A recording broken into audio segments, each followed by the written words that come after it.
Et bonjour à tous, c'est Olivier, j'espère que vous allez bien. Dans cette vidéo, nous allons voir la seconde partie de la VM Double Trouble. Vous savez, la partie que j'ai oubliée dans la première vidéo, elle est là. Dans cette vidéo, donc dans cette VM, on va voir comment on utilise rapidement SQL Map pour pouvoir dumper une table du serveur. Et après, une exploitation un peu particulière d'un kernel, en fait, du kernel Linux, qui jusqu'à une certaine version était sensible à un certain type de hack.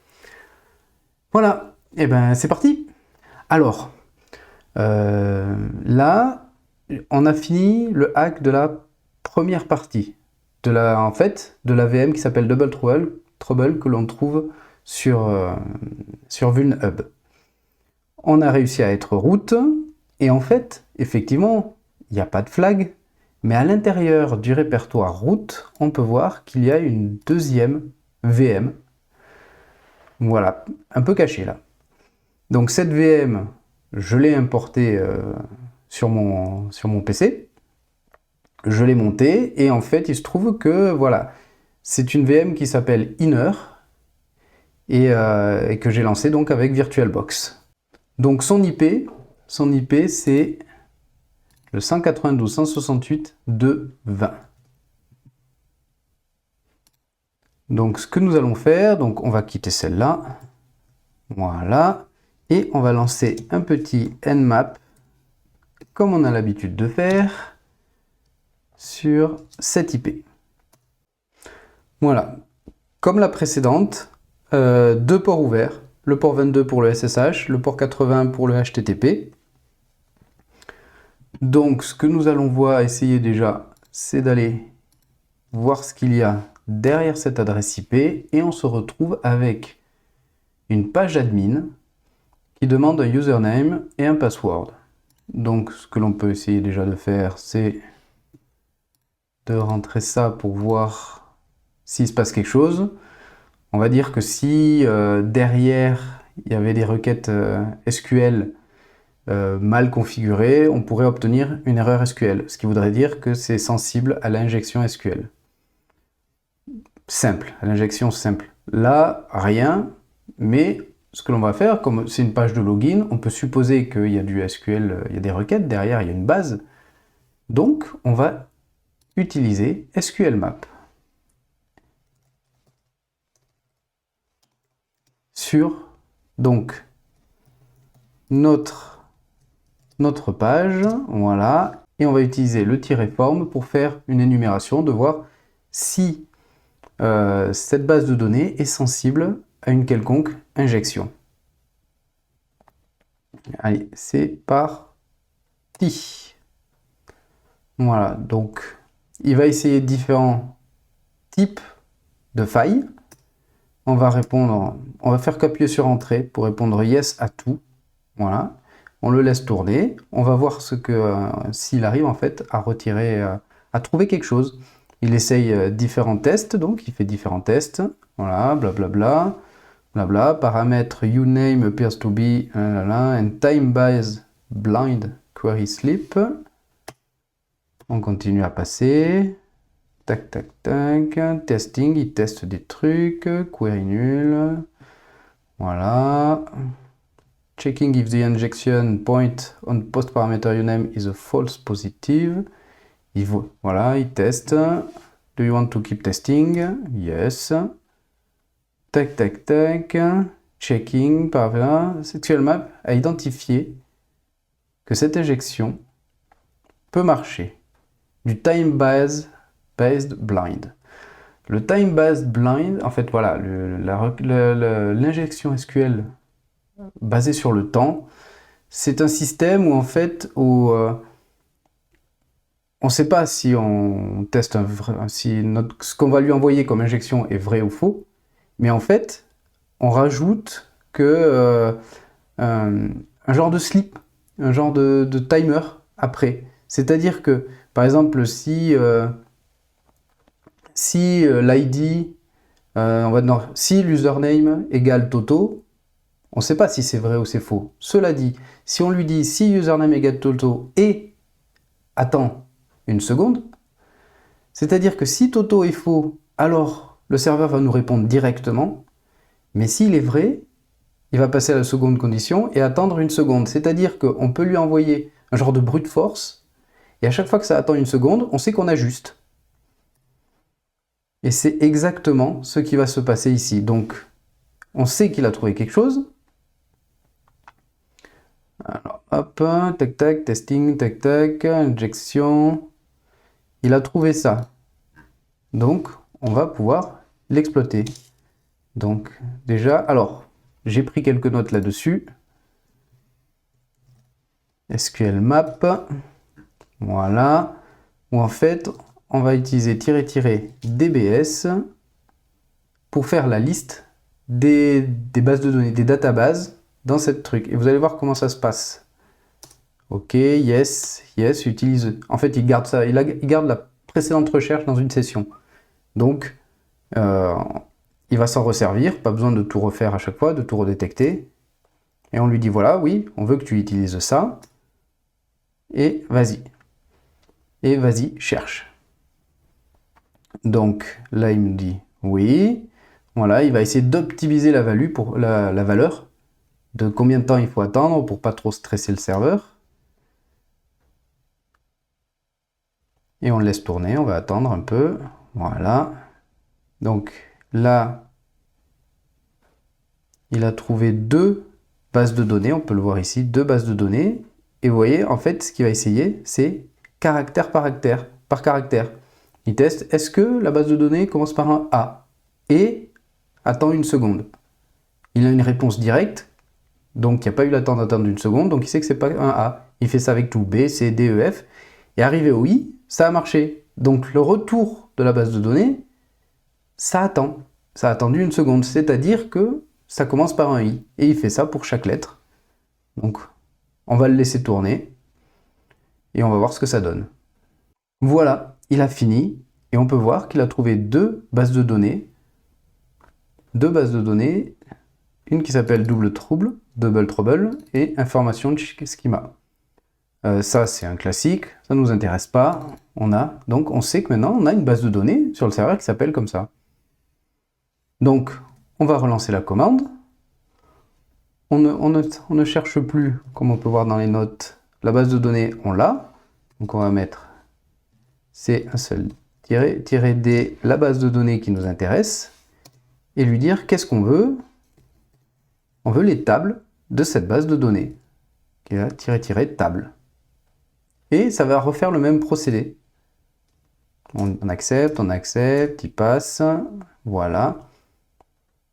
Il va nous dire combien, voilà, il a trouvé une table. Et donc il va refaire pareil, le même processus, mais cette fois sur les tables. Voilà. Ici, on peut voir qu'il a trouvé une table qui s'appelle user. Donc on sait qu'on a la table user. On pourrait lui demander de faire la même chose sur toutes les colonnes de la table user, mais ça serait perdre du temps. Nous, ce que l'on va faire, c'est qu'on va lui dire, ben, la table, c'est user, et on va faire un dump. Voilà, -dump, dt, voilà. Et on va faire un dump de cette table pour obtenir le contenu. Alors, ça peut être très lent si les tables sont énormes. Là, c'est des petites tables. C'est une petite table, donc parce que ça va faire le même procédé. Essayer caractère par caractère jusqu'à obtenir les champs, enfin les valeurs. Voilà, il a trouvé en fait 2 colonnes, 2 lignes dans cette table, donc il va essayer de les récupérer. Voilà, il a récupéré tous les champs de cette table user. Et on peut voir qu'il y a 2 utilisateurs, un qui s'appelle Montreux, l'autre qui s'appelle Clapton, avec leurs mots de passe respectifs, ça n'a pas l'air d'être des mots de passe chiffrés. Donc, et ben, maintenant que l'on a ça, on peut aller les essayer, par exemple, ici. Alors, on a Montreux, et ce mot de passe là, ça passe pas. On peut essayer celui-là. Clapton. ça passe pas non plus. Cela dit, on peut les essayer ailleurs. On a vu qu'il y avait le port 22 qui était ouvert. Donc, on peut les essayer en SSH.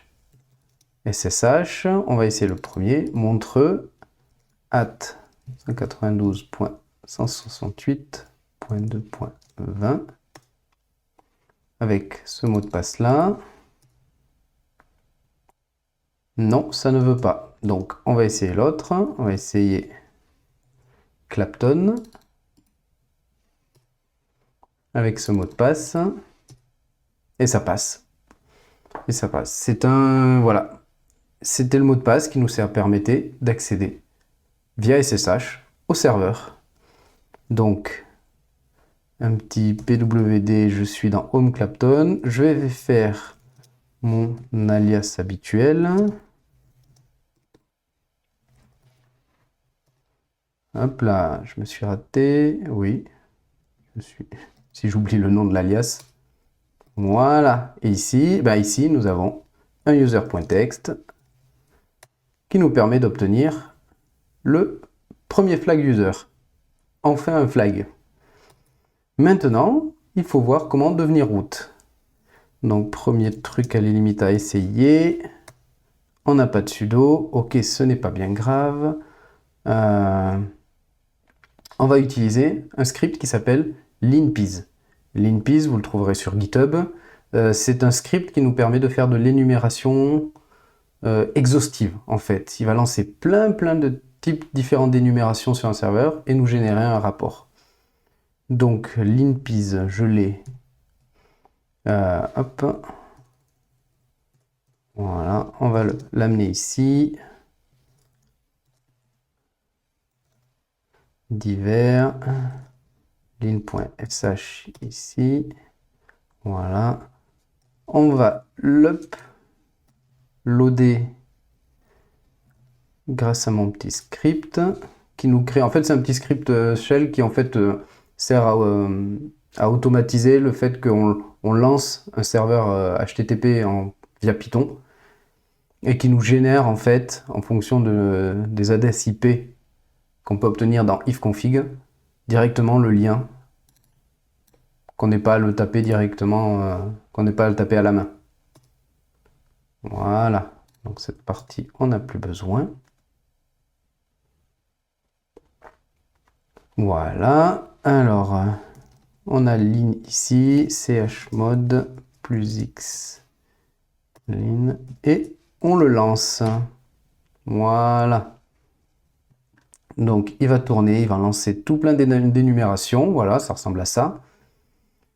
S'il voit un truc comme ça, fond jaune, rouge sur fond jaune, c'est qu'il y a de fortes chances qu'on puisse faire du privesc avec ce qu'il a trouvé. En rouge aussi, ça mérite de jeter un œil. Donc il essaye, il voit, voilà, donc nous on fait partie de ce groupe, le hostname c'est ça, on peut écrire là-dedans. Voilà, donc en fait ça fait tout un tas d'énumérations, ça cherche. Je vous passe tout, parce qu'il y a énormément à lire. Dans cette salle, ce qui va nous intéresser, c'est ça au début. Possible exploit, le fameux Dirty Cow. En fait, en dessous d'une certaine version d'un kernel Linux, c'est exploitable. En fait, il y a une faille qui nous permet en fait d'écrire dans des fichiers qui sont normalement protégés en écriture. Et ce que cette faille va nous permettre de faire, c'est qu'on va se rajouter un user root dans le fichier passwd. Donc on voit que c'est sensible à Dirty Cow. Hop, et bien. Voilà. On va chercher Dirty Cow. Voilà, Dirty Cow Ninja, privilège extension. On va le chercher sur GitHub. Dirty Cow GitHub sur Firefart. Voilà, c'est celui-là dont on a besoin. Vous voyez, en fait, sur le serveur, on va récupérer ce fichier C, qui est un fichier C. On va le compiler avec cette commande. et le lancer. Et en fait, il va nous créer un utilisateur qui s'appelle Firefart, dont on aura défini le mot de passe, et on pourra se loguer en tant que Firefart et pour avoir des droits route. Alors c'est parti. Alors on récupère le fichier. Je crois pas. Alors on va attendre qu'il s'arrête. Voilà, je crois pas qu'on ait wget ici. Si? Ah si. Est-ce qu'on peut le récupérer directement de là? Non, il n'a pas l'air de s'y connecter. Alors, non. GitHub n'est pas de confiance, donc il ne veut pas récupérer le fichier, mais qu'à cela ne tienne, ce n'est pas bien grave. On va le récupérer ici, dirty.c. Voilà, et on va le récupérer sur notre machine. Voilà, donc ça, on n'en a plus besoin. Si on regarde, on a bien notre dirty.c. Alors, on a vu qu'il fallait lancer... Est-ce que je peux zoomer un peu? Voilà. Cette commande pour le compiler. Voilà, donc on a bien un dirty. Voilà. On va le lancer. Il nous demande un mot de passe. On va mettre coucou. Et normalement, c'est bon. Donc, je vais l'arrêter. Si je fais un cat de /etc passwd, est-ce qu'il y est dedans? Oui, il est là. Firefart. Voilà. Donc, le répertoire est /root. Voilà. 0. Donc, je crois que c'est celui-là de 0 qui définit que c'est root.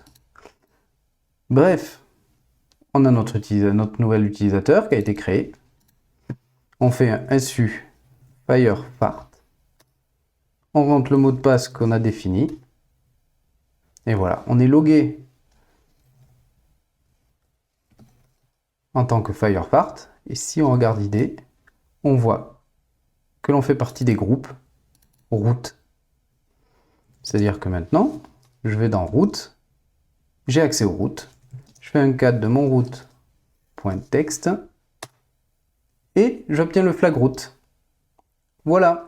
Bon, deuxième salle, petite salle, mais deuxième salle de la VM Double Trouble. Voilà, fait intéressant. Donc cette VM était planquée dans le répertoire root. La première fois que je l'ai faite, ça m'a pas sauté aux yeux en fait. Je me suis posé la question pourquoi ils avaient remis la même VM dans une VM. Et en fait, justement, non, c'était la deuxième partie de l'exercice. Donc dans celle-là, utilisation du SQL Map, c'est plutôt fun à utiliser. Voilà, c'est heureusement que là, ici, c'est des petites tables, parce que basé sur le temps, ça peut être très long. Et enfin, le fameux Dirtyco, voilà, qui permet... qui contient une faille sur des kernels. En fait, c'est des kernels en dessous d'une certaine version. Ça a été corrigé depuis, mais voilà. C'est pas impossible de trouver toujours des kernels vulnérables. Voilà. J'espère que ça vous a plu et je vous dis à très bientôt. Tchuss!